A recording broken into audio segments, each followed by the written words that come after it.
Hello everybody and welcome back to another episode here on 539. So today we're going to be doing something a little bit different. You can probably hear me doing the old intro in the background here. And so we're taking a look at one of the episodes that put 539 on the map. So I figured we'd take this time to kind of go over the episode a little bit and correct a few things that I got wrong. Let you guys know some answers to some of your dying questions. Look at this. So first of all, I'd like to say, keep in mind, this was one of the first times I had ever really got into the mausoleum type stuff. I think this is actually the first episode I had ever done on something like this. And, it's not very deep. So yeah, I was still learning.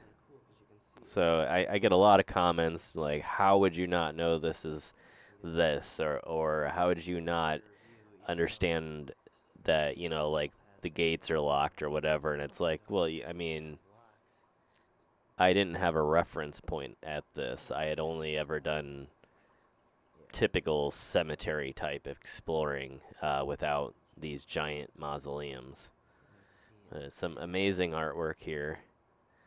I'm not sure if I get close enough to read anything. If I do, I'll try and read some of the stuff that I originally didn't. But yeah, I'm also working to get video on this for the next time I do this. We're not going to be doing this very often, but I wanted to highlight a few of the older things that don't get viewed as often these days just due to the algorithm liking newer content. So, it's kind of strange. That might just be where the rock chipped away. And then this one next to it, I think is incredible because it looks like a two-story house almost like. I wish it were unlocked, but again, it looks like we're going to be able to see everything.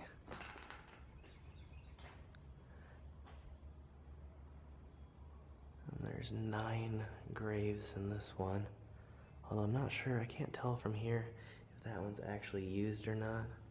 Let's go ahead and zoom in and see. Looks like that one's actually not used, and it's cracked as if someone tried to knock it open with a large stick or a hammer or something. It's also quite possible that it was damaged by falling off, so.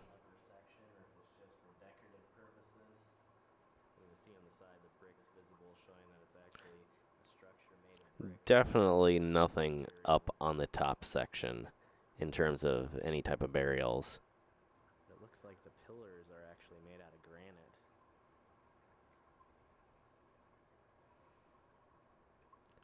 Again, if you have anything else to correct me on, if you wanted to let me know in the comments below. I will try to cut out some of the sections where we're just walking long distances as I did in the beginning, and hopefully that will help with the algorithm too, to not see this as the original.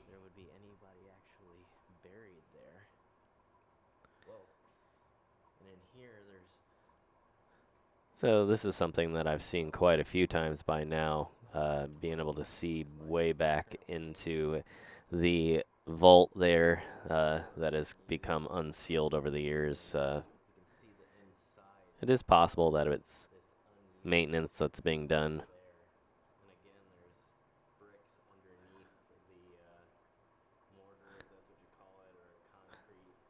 Appears to be a completely unused one.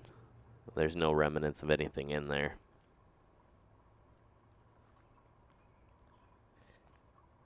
This is another tall one here. And just looks like 2 burials here. And it's doing a lot better in terms of its condition. Also, probable that somebody has come here several times to do maintenance, cleanings, things like that. There would be something up above, but it may just be a hollow space. So most mausoleums have vents of some sort, but these have an entire second story. They don't need it, but it's pretty much the only function of the second story in these. Looks like water has made its way all the way through the rock and brickwork. And it looks like all of these have actually been used.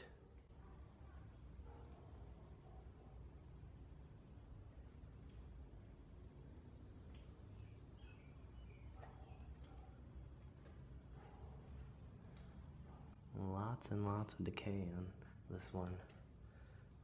And on the other side here you can see all of the, I don't know if that's algae or what exactly it is, but it's growing on the walls.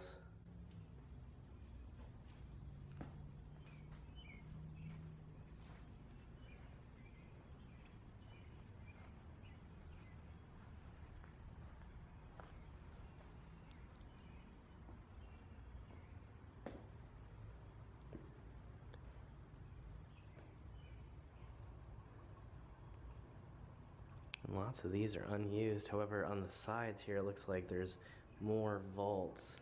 So a lot of times these do get passed down from generation to generation, and so there probably could be a family in charge of this particular mausoleum, and they could choose to use it. I see a lot of stuff nowadays, including in the last few episodes, where that exactly has happened, and so it may be that these are still kind of in use.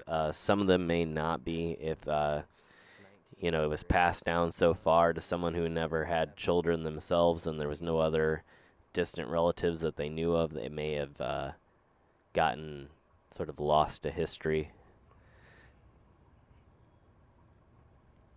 But I mean, still one of the most amazing places I've been, and I do tend to return here one of these days to do an update video on it.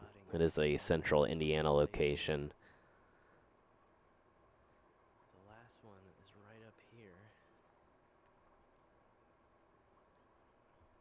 It seems to have the most elaborate door of any of them. And little did I know that these were pretty common. Broken, you can see right inside. It's got an incredibly beautiful looking statue in there. And again, room for 12 graves, however. So we have Anna Fleming, looks like several are not being used. 1845 to 1918. There's a George Fleming. I couldn't see the date. I'll have to list them at some point here, but I'll do some more readings once I make my return video. I think it's a couple hours maybe at max from where my residence is. And so we're going to go exploring some of the other sections here, and then we're going to come back to what I thought was a mausoleum. We'll go more into that in a little bit here. Actually, well, we are going to do more of the mausoleums now. I forgot that immediately after I walked up the hill here. So there's definitely nothing up here. It looks like there should be, and by all means there is room for sure. A lot of people in the comments seem to insinuate that this was sort of common as a way of venting gases, but I think that's somewhat of a misconception based on not only some of the other mausoleums here, like you can see across the way, they're the single-storied, but also since then, all of my travels, you can see that single-story mausoleums are so common. There's no reason whatsoever to have all this empty space that's unused, aside from the decorative aspect of it. It's just a design choice. There's no need for that empty space.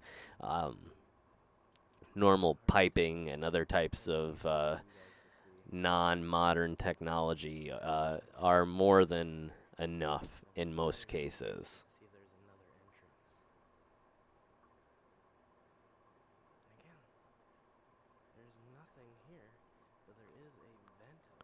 And I should also say so much to the extent that when it doesn't, it makes news.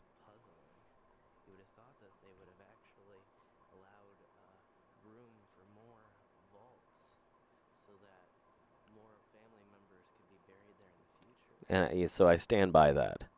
I think it would have been an amazing design choice to have another entrance on the top, and it's totally plausible, 100% plausible.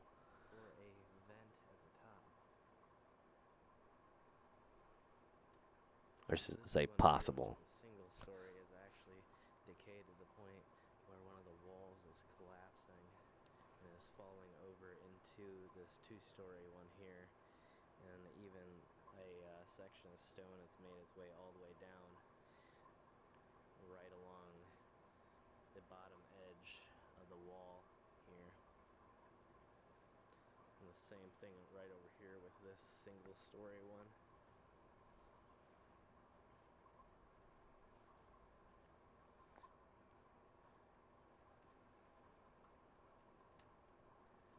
You can tell here, this is the one that had burials on the side, or internments, I guess, or they wouldn't really be burials since they are vaults.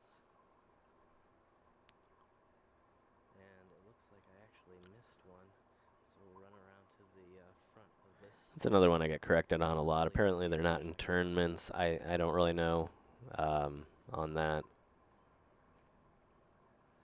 And then there's a few other buildings here. I'm not sure again if they're mausoleums. But some terms just get thrown around so much that anymore I don't care on some things if it's not super important. Sort of like the idea of graveyard versus cemetery. And again, if you go around to any graveyard in the United States, most of the time they're called cemeteries, even on the sign. So, including the ones that, like I said, if it's called by definition a graveyard, it has to be right next to a church. I've been to so many graveyards next to churches called cemeteries. Being used, some of them are heavily worn and decayed. And then there's a bench right down here for visitors. So the stuff with a lighter color is probably things that have been cleaned recently. It looks a little bit out of place. You can kind of see light bleaching on other areas too, though.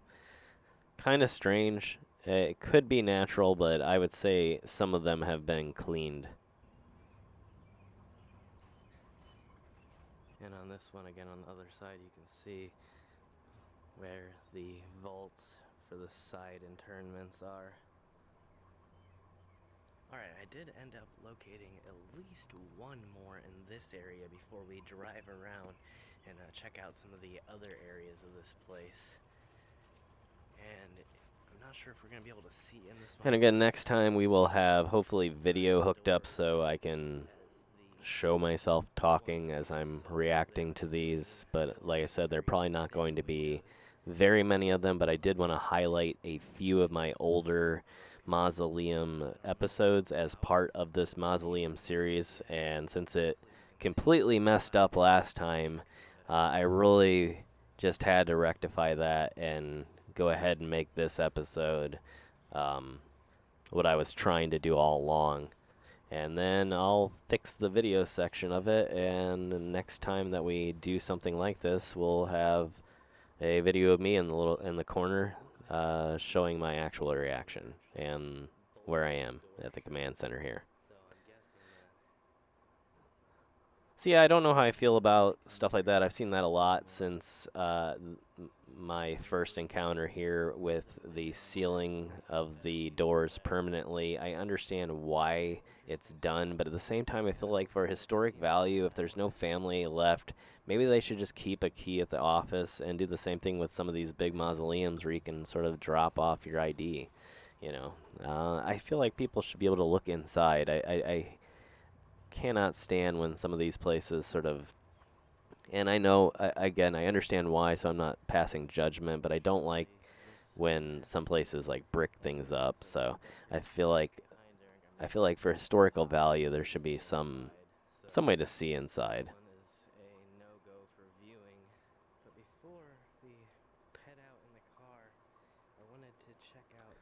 So right away I make a comment that it could be petrified wood, and from my research, it does actually appear that this is real petrified wood. Now, correct me if I'm wrong, but from my research, I did find that stuff like that was done. So it appears to me that this is a real piece of polished petrified wood on top of what appears to maybe be some granite logs. And I don't know if this actually is a Woodman of the World. It does look similar, but I don't think something like this would have been done unless somebody paid a lot more money for the insurance. So you can see Cecilia there. And then in the 1850s, she passed. Hop in there and check out some of these other buildings in the graveyard and see if there's anything else that we can visit and get a glimpse in. On my way back, I stumbled upon this. It looks like they're just decorative, but they actually have a real lock on them. And if you jiggle it, you can see that it would have opened. I don't know if there's photographs inside or what is in there. So these are urns.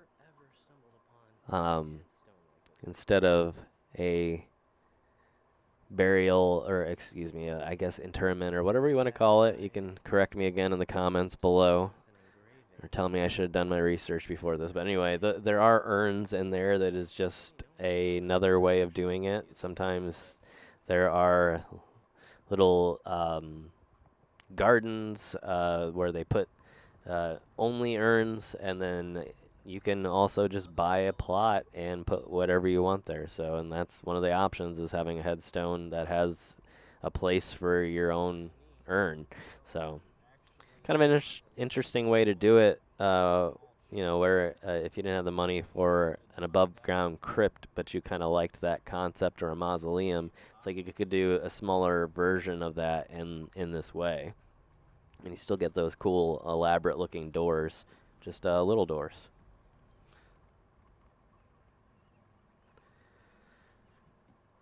So I think I made some mention of this maybe potentially being an old mausoleum, a bigger mausoleum. It is not.